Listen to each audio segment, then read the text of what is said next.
दास म्हणता, माते कशाचे भय,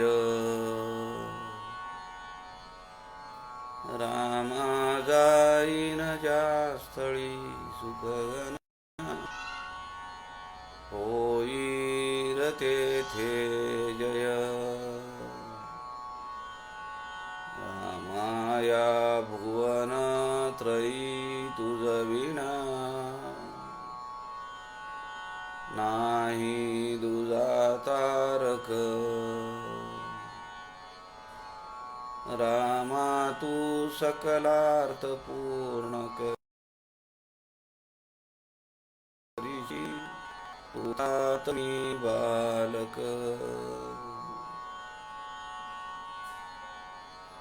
सुखा सारिखे पूर्ण वैराग्य ज्याचे, वसिष्ठा परी ज्ञान योगेश्वराचे.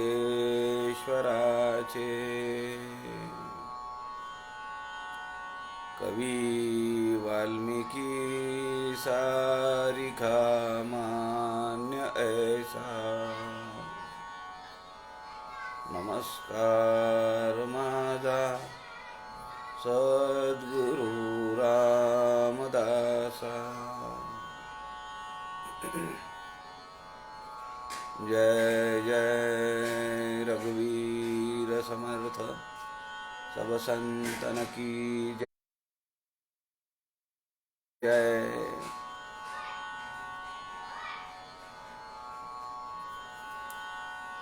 सज्जन हो, नमस्कार. समर्थ रामदास स्वामींच्या वाङ्मयाचा अभ्यास आपण सध्या करतो आहोत.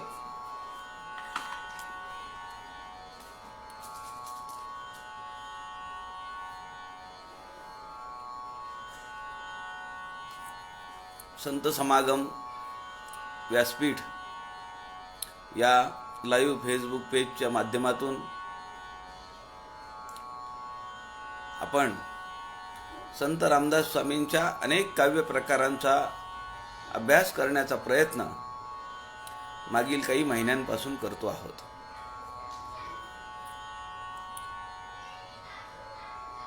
सध्या आपण समर्थ रामदास स्वामींच्या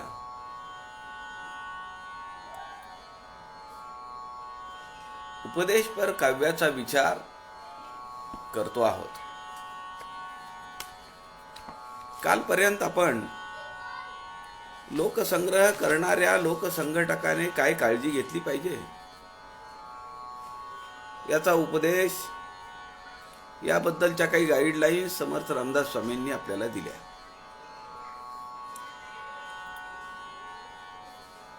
दासबोधामध्ये हे सगळे विषय आलेले आहेत. पण दासबोधाच्या व्यतिरिक्त त्या त्या विषयावर संत रामदास स्वामींनी काय लिहिलं आहे याचं काही उदाहरणादाखल, वानगीदाखल काव्य घेऊन त्याचं चिंतन करण्याचा प्रयत्न आपण सध्या करतो आहोत. आज आपण प्रयत्नवाद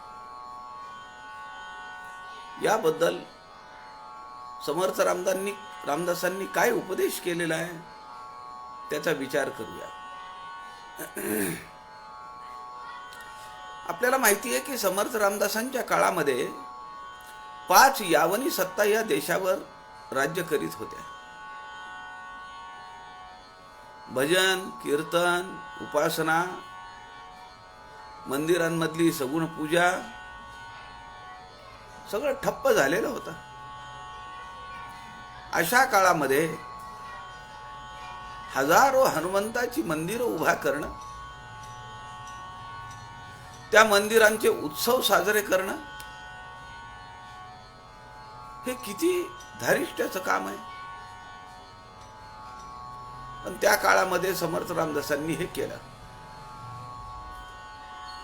किती प्रयत्न करावे लागले असतील, किती यत्न करावे लागले असतील. 350 वर्षापूर्वी हे व्रत घेऊन हजारो मंदिरांची उभारणी करणं, ते मंदिर म्हणजे एक विद्यापीठ या भावनेने तयार करणं, त्याला मठपती ठेवणं, त्या मठपतीने दररोज उपासना चालवणं, त्या अधिष्ठित हनुमंताच्या मूर्तीची सगुणोपासना करणं, हे किती मोठं धारिष्ट्याचं काम आहे. प्रयत्नवाद.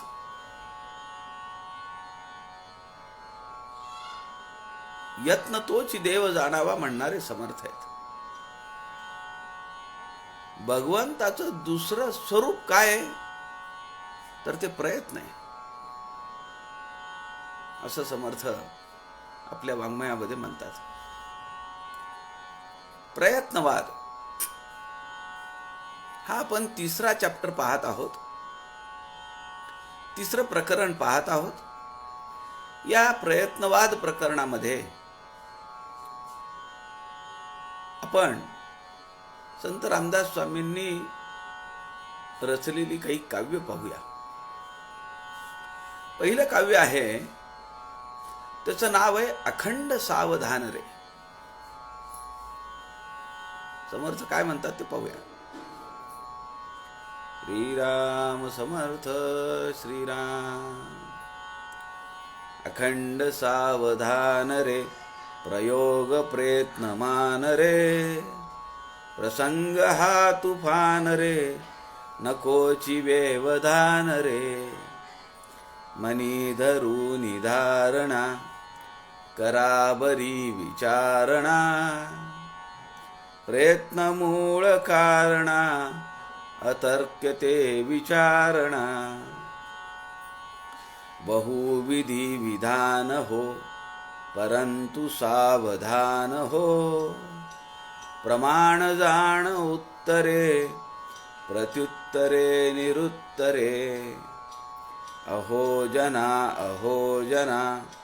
मने मना विवंचना, अरत्र हो परत्र हो, प्रचित पाविवी मोहो, म्हणे उदास दास हा, बरे पहा,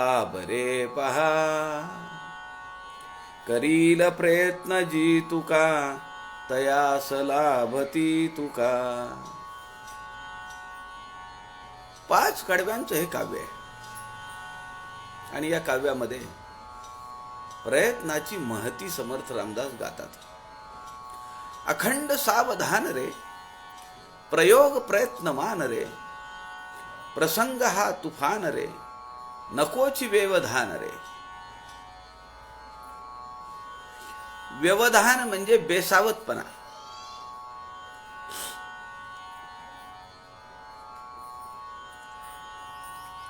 अखंड सावधान रे, प्रयत्न करणाऱ्यांनी अखंड सावध असलं पाहिजे. आपले प्रयत्न बरोबर चालू आहेत का? आपण जे काम करतो आहोत ते योग्य दिशेने चाललंय का, याचा विचार त्यांनी करत राहिला पाहिजे. अखंड सावधान रे, प्रचित प्रयत्न मान रे, प्रयोग प्रयत्न मान रे. प्रयत्नांचे अनेक प्रयोग त्याला करता आले पाहिजेत. हे करावं का, ते करावं का, यांना हाताला धरावं का, त्यांना हाताला धरावं का, उपासना ठेवावी का, पारायण ठेवावं का, अनेक प्रकारच्या परीक्षा घ्याव्यात का, असे अनेक प्रयोग त्याला आपला संप्रदाय वाढवण्यासाठी, ऐहिक आणि पारलौकिक जे विहित कर्म आहे ते यशस्वीपणे करण्यासाठी, यशस्वीपणे ते संपादन करण्यासाठी त्याला असे अनेक प्रयोग करावे लागतात. प्रसंग हा तुफान रे, तुफान म्हणजे भयंकर. आलेला प्रसंग हा अत्यंत वाईट आहे, भयानक आहे. नकोची व्यवधान रे, तू बेसावध राहू नको, सावधान राहा. मनी धरून धारणा, कराबरी विचारणा, प्रयत्न मूळ कारणा अतर्क्य ते विचारणा. अतर्क्य या शब्दाचा अर्थ अनाकलनीय परिस्थिती समोर आलेली आहे असा त्याचा अर्थ होतो. अतर्क्य, त्याचा तर्क नाही करता येत. कधी संपेल ही यावनी सत्ता जी आलेली आहे या देशावर, ती जो मानवी जीवनावरचा अत्यंतिक अत्याचार हा जो मांडलेला आहे तो कधी संपेल, कोण संपवणार आहे, याचा काहीही तर्कच लागत नाही, काही समजत नाही. अतर्क्य ते विचारणा, विचार सुद्धा करू शकत नाही असं समर्थ या ठिकाणी सांगतायत. मनी धरून धारणा, हे असं आहे, हे असं सध्याचा प्रसंग आहे, सध्याची परिस्थिती अशी आहे. मनी धरून धारणा, हे मनामध्ये दृढपणे ठासून करा बरी विचारणा, यावरची चालना केली पाहिजे, यावरची उपाययोजना केली पाहिजे. दुसऱ्यावर विसंबून नाही चालणार.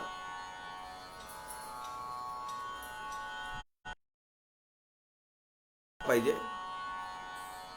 त्यातून सुटण्याचा उपाय मला काही करता आला पाहिजे.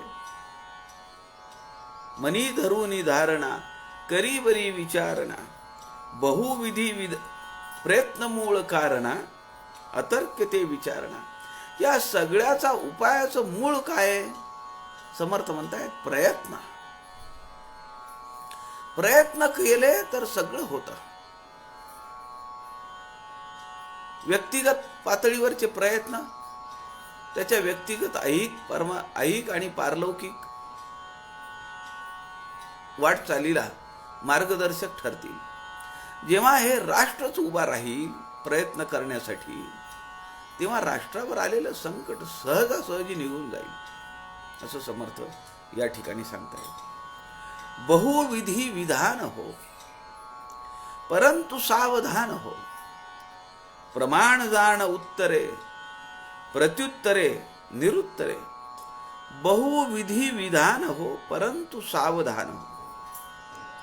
विधी म्हणजे आपल्याला माहिती आहे, आपण काल पाहिलं त्याचा अर्थ. विधी म्हणजे ब्रह्मदेव, ब्रह्मदेवानी लिहून ठेवलेली जी काही योजना लावलेली आहे ती. बहुविधी विधान हो परंतु सावधान हो. ब्रह्माने लिहून ठेवलंय ते अटळ आहे, पण असं म्हणून डोळे झाकणी करायची का? काय व्हायचं ते होऊ दे. देवाने लिहून ठेवलंय, देवानी योजना लावलेली आहे, त्याच्याप्रमाणे घडेल असं म्हणून आपण गप्प बसून चालेल का? बहुविधी विधान हो, मान्य आहे,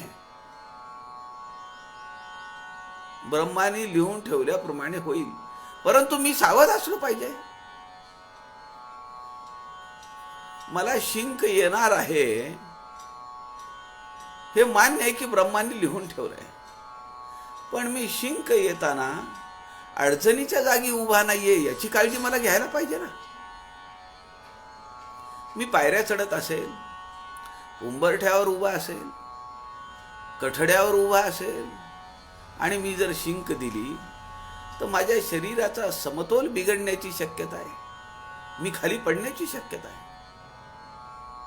विधी विधान मान्य असलं तरी पण समर्थ म्हणतात सावधान असणं गरजेचं आहे. अहो जना मने मना विवंचना, अरत्र हो परत्र हो प्रचित पावती मोह. समर्थ या ठिकाणी म्हणतात अरत्र असेल किंवा परत्र असेल, ऐहिक असेल किंवा पारलौकिक असेल, दोन्ही ठिकाणी आपल्याला प्रयत्न करून त्याची प्रचिती घेता येते. दोन्हीकडेही ऐहिक आणि पारमार्थिक किंवा ऐहिक आणि पारलौकिक या दोन्ही पातळ्यांवर आपल्याला प्रचिती मिळाली पाहिजे. माऊली ज्ञानेश्वरीमध्ये म्हणतीये, जयाचे ऐहिक धड नाही तयाचे परत्र पुससी काही. ज्याला त्याचा स्वतःचा व्यक्तिगत संसार करता येत नाही तो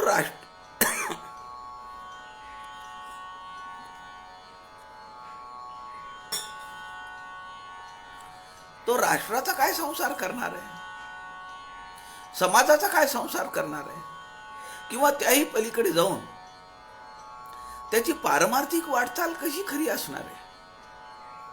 जो प्रपंची खोटा तो परमार्थी खोटाच आहे.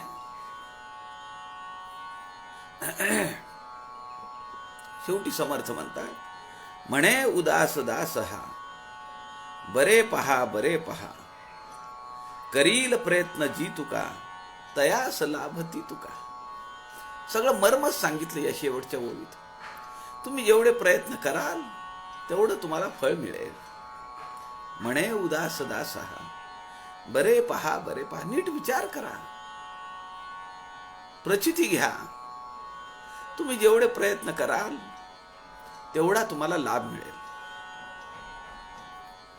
मला हे जमणारच नाही असं म्हणून जर आपण सोडून दिलं तर चालेल का? आज आपल्याला माहिती आहे की समर्थांच्या वाङ्मयावर आधारित असलेल्या अनेक काव्य प्रकारांवर विवरणाची ग्रंथ उपलब्ध आहेत, पण काही काव्य अशी आहे की त्यांच्यावर विवरण उपलब्ध नाही आहे.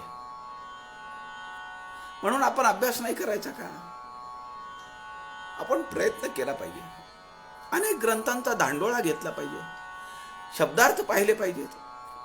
एखादा शब्द अवघड असेल, त्या शब्दार्थावरून आपल्याला त्या कडव्याचा किंवा समर्थांना आपल्याला काय सांगायचंय याचा अर्थबोध नक्की होतो. करील प्रयत्न जी तुका, तयास लाभती तुका. आपण पाहिलं, एक केल्याने होत आहे रे, आधी केल्याची पाहिजे. यत्न तो देव जाणावा, अंतरी धरिता बरे. दासबोधामध्ये समर्थ सांगतात. एवढी वर्ष झाली काश्मीरचा प्रश्न सोडवण्याचं चालू होतं, 72 वर्ष झाली, पण आज संपला का नाही? आणि काय काय चुटकीसरशी संपवला. या कानाची त्या कानाला खबर नाही. निर्णय घेऊन मोकळे झाले. आपण करुणा स्तोत्रामध्ये सुद्धा पाहिले, समर्थ टाकळीला साधनाच्या काळामध्ये, साधना तपा काळामध्ये, साधनेमध्ये असं म्हणतात की जपी लल्लाट रेखा पालटेना, तुझवीन रामा मज कंठ वेना. मला वाटत नाही की मी एवढा जप करतोय, एवढी ध्यानधारणा करतोय, परंतु माझी भाग्यरेषा पालटेल असं मला वाटत नाही. आत्यंतिक कारुण्याने समर्थ रामदास रामाची आळवणी करतायत.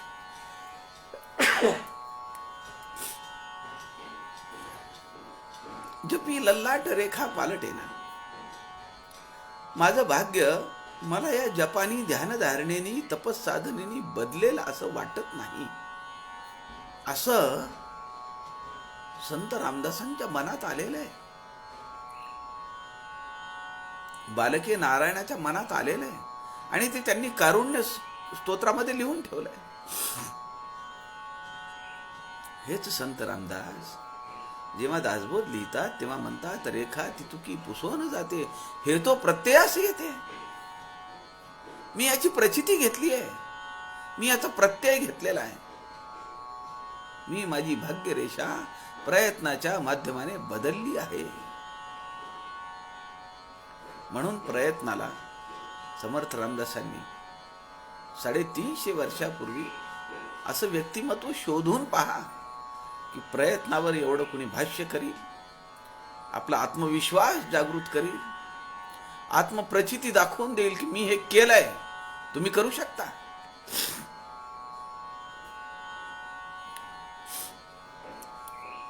दुसरं काव्य आहे, त्याचं नाव आहे अचूक यत्न. यत्न तोची देव जाणावा इथपर्यंत ठीक आहे, पण त्याला समर्थ रामदास अचूक हा शब्द लावतात. अचूक यत्न. खूप प्रयत्न केलेत, पण ते जर योग्य दिशेने केलेले नसतील तर सगळं पाण्यात जाईल. म्हणून अचूक यत्न याला महत्व आहे. अंतरीच सावधान, उत्तरी अव्यवधान. सावरी प्रसंगमान यावरी विधी विधान. दोनच कडवेत. अंतरीच सावधान. जो अंतरी सावधान आहे, जो मुळात सावध आहे, अखंड सावधान आहे.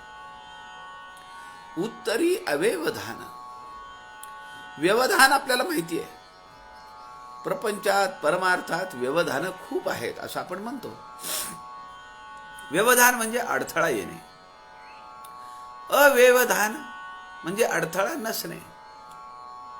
जो अंतरी सावध आहे, जो अखंड सावध आहे, तो कुठल्याही प्रसंगाला किंवा कुठल्याही प्रश्न विचारल्यानंतर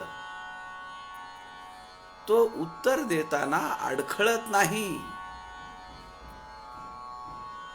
म्हणून समर्थ या ठिकाणी म्हणतात अंतरीच सावधान उत्तरी अव्यवधान. त्याला कुठलाही अडथळा अडखळणे होणार नाही. पटकन उत्तर देईल तो. जसं काही त्यांनी मनात बांधून ठेवलेलं आहे, त्याचा अभ्यास तयार आहे. त्याला जसं काही माहिती आहे की आपण त्याच्याशी आपण असा प्रश्न करणार आहोत, अशी परिस्थिती त्याच्या समोर येणार आहे. कारण का तर तो सावधान आहे. सावरी प्रसंगमान यावरी विधी विधान. एक वेगळा आत्मविश्वास समर्थ रामदास या कडव्यातून आपल्याला देतात. समर्थ या ठिकाणी म्हणतायत सावरी प्रसंगमान. प्रसंग कितीही बिकट आला तरी त्यातून सावरण्याचं धारिष्ट्य भगवंत आपल्याला प्रयत्नातून देतो. आणि एवढ्यावरही जर ते झालं नाही, आपल्याला इप्सित असलेलं अपेक्षित असलेलं फळ जर मिळालं नाही, तर शेवटी समर्थ म्हणतात चौथ्या चरणामध्ये यावरी विधी विधान. ठीक आहे, नाही मिळालं फळ, ती भगवंताची इच्छा म्हणून सोडून द्या. यावरी विधी विधान. मी प्रयत्नात कसूर केली नाही, मी अभ्यासच केला नाही आणि परीक्षेला गेल्यानंतर मी जर नापास झालो तर मी कुणाला दोष द्यायचा. पण मी प्रयत्न केला, मी अभ्यास केला, परीक्षेलाही गेलो, पण माझ्या अभ्यासाच्या विपरीत मला प्रश्नपत्रिका आली. ते विधी विधान म्हणून सोडून द्या, भगवंताची इच्छा म्हणून सोडून द्या. या दोन गोष्टी आहेत.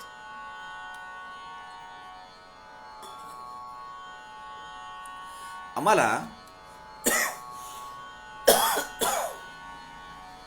प्रयत्न करण्यासाठी संत रामदास पाठबळ देत आहेत. सावध राहा म्हणतायत, प्रयत्न कर म्हणतायत. आणि असा सावध असलेला पुरुष आलेल्या दुर्धर प्रसंगाला सुद्धा, दुर्धर प्रश्नांना सुद्धा योग्य ते उत्तर देईल असं समर्थ सांगतात. आणि यावर जर ते नाही झालं, त्यात जर आपण यशस्वी नाही झालो, तर शेवटी विधी विधान म्हणून मोकळं व्हायचं. भगवंताची इच्छा आणि ते मान्य करण्याची तयारी संत रामदास आम्हाला देत आहेत. जेणेकरून आपलं आयुष्य हे उद्ध्वस्त होता कामा नये, नैराश्यग्रस्त होता कामा नये, वैफल्यग्रस्त होता कामा नये. त्याच्यासाठी म्हणून हा बोध आहे.